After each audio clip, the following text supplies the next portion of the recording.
All right, today we're jumping into one of the most intense and honestly challenging takes on the meaning of life you'll ever find. It's this wild journey that kicks off in what feels like pure hopelessness, but, believe it or not, ends up giving us a super practical guide to finding purpose.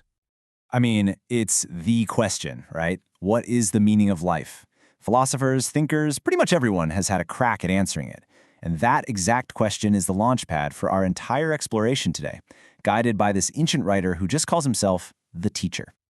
And get this is how he opens. No warm-up, no hello.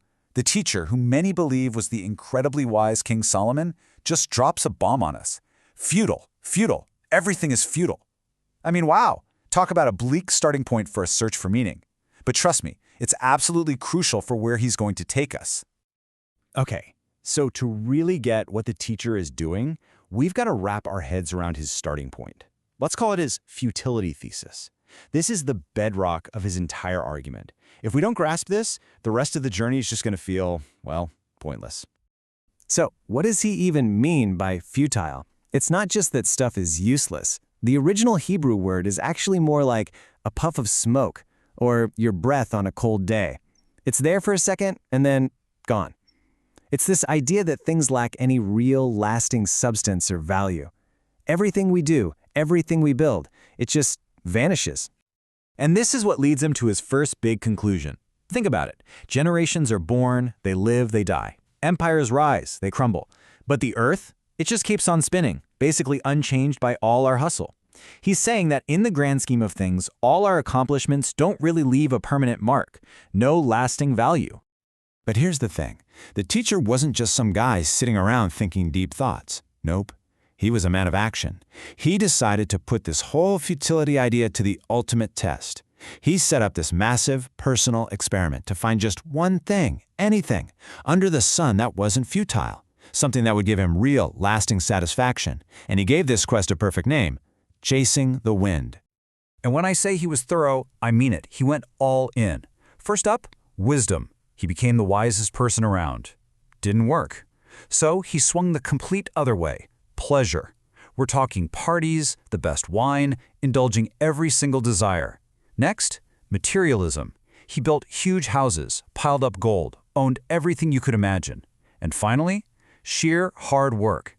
The satisfaction of a job well done, of achieving great things. He literally tried everything. And the result? Every single time, it was the same story.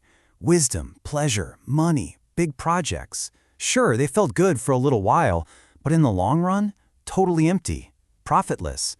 He realized that trying to squeeze ultimate meaning out of these things, it was exactly like trying to catch the wind in your fist. Impossible. Just futile. Okay, so we've got his conclusion loud and clear. But why was he so convinced? What did he see that made him say this? This is where we get into his diagnosis of the problem, his reasons for this super bleak view of life, as he puts it, under the sun. And that phrase is key. It's his term for a life lived without any thought of something bigger, of God.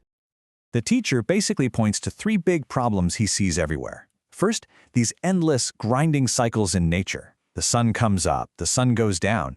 The rivers run to the sea, but the sea is never full. It's all just repetition with no final goal. Second, he looks around and sees injustice everywhere he looks. And the third one, well, it's the big one: death. And this is where his point about death really hits hard. He's not saying wisdom is useless. Of course, it's better to be wise than foolish. It's like walking in the light instead of stumbling in the dark. But then, boom, the gut punch realization. The same thing happens to both of them. The wise man dies, the fool dies. And eventually, they're both forgotten. Death is the great equalizer, and it just erases any advantage you had in life. All right, I know what you're thinking. After all that doom and gloom, this has to be the most depressing thing ever written, right? But hold on, because this is where the whole story takes a massive, unexpected turn. Now that he's proven you can't find permanent meaning by chasing it, the teacher makes this incredible pivot. And here it is, this total shift in his thinking. His question becomes, if you can't find some grand, ultimate meaning that lasts forever, then what's left? And his answer is actually pretty radical for his time. He says, stop chasing the wind. Just stop. Instead, start embracing the simple gifts that are right here, right now, every single day.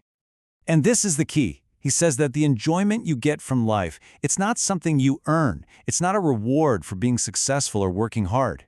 He concludes that the ability to actually enjoy your food, your drink, your work, that itself is a gift from God. It's something you have to receive, not something you can chase down and grab for yourself. So this leads him to a whole new philosophy for living, and it's super practical. The logic is simple. The future is a mystery, and death is a certainty. So what can you do? Live. Live right now. Find joy in a good meal. Cherish the people in your life. And when you go to work, give it everything you've got. Find satisfaction in the doing. Because as he points out, there's no work or wisdom once you're gone. So where does this all land? We've gone from total futility to embracing the present moment. Now the teacher brings it all home. He boils down everything he's learned into one single powerful conclusion. And this is it, the big takeaway. After everything, he says the answer isn't in chasing things for your own sake. The real foundation for a meaningful life is to fear God. Now, fear here doesn't mean being terrified. It's more about living with this deep sense of respect, of awe, and knowing you're part of something much bigger than yourself. It's about living by a moral compass. And he tells us why this matters so much. This isn't just some random piece of advice. He says this is the whole duty of man, because, in the end, there's accountability. The idea that every single thing we do, even the secret stuff, will be evaluated.